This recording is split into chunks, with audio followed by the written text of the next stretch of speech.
మిత్రులారా, కల్కి సినిమా చూసిన తర్వాత అశ్వత్థామ లాంటి చిరంజీవులు ఇంకా ఎంతమంది మన పురాణాలలో ఉన్నారు అన్న అనుమానం చాలా మందికి కలిగింది.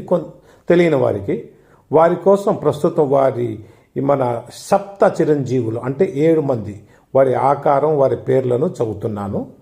పరశురాముడు, వ్యాసుడు,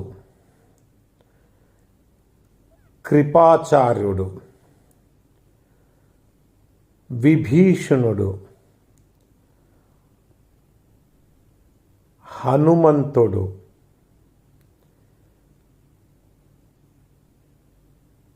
బలి చక్రవర్తి, 7వ అతను అశ్వత్థామ.